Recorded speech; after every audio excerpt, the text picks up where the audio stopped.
بسم اللہ الرحمن الرحیم۔ سوال ہے، روزے میں کن کن باتوں سے پرہیز کرنا ضروری ہے؟ اس کے جواب میں فقیہ العصر حضرت مولانا خالد سیف اللہ رحمانی صاحب دامت برکاتہم تحریر فرماتے ہیں، روزے میں 3 طرح کی باتوں سے بچنے کا اہتمام کرنا چاہیے۔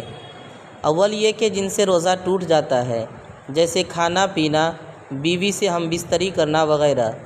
دوسرے، ان چیزوں سے بچنا چاہیے جن سے روزہ ٹوٹتا تو نہیں لیکن روزے کی حالت میں ان کا کرنا مکروہ ہے، جیسے کھانے کی چیز کا صرف ذائقہ چکھنا، اسے صرف چبا کر پھینک دینا، بیوی کے ساتھ ایسا عمل کرنا کہ بے قابو ہو جانے کا اندیشہ ہو، منہ میں خاص طور سے تھوک جمع کرنا اور پھر اسے نگل جانا، ایسے افعال کا مرتکب ہونا کہ جس سے بہت زیادہ کمزوری ہو جاتی ہے اور اندیشہ ہے کہ تاب نہ لا کر روزہ توڑ دے گا۔ تیسرے، وہ باتیں جو روزے میں آداب کے درجے میں ہیں، اگر ان کا لحاظ نہ کیا جائے تو اس پر اجر و ثواب حاصل نہ ہو سکے، جیسے روزے کی حالت میں جھوٹ بولنا یا غیبت کرنا وغیرہ، کہ اس سے جھوٹ اور غیبت کا گناہ تو ہوگا ہی، اندیشہ ہے کہ روزہ بھی اللہ کے یہاں مقبول نہ ہو۔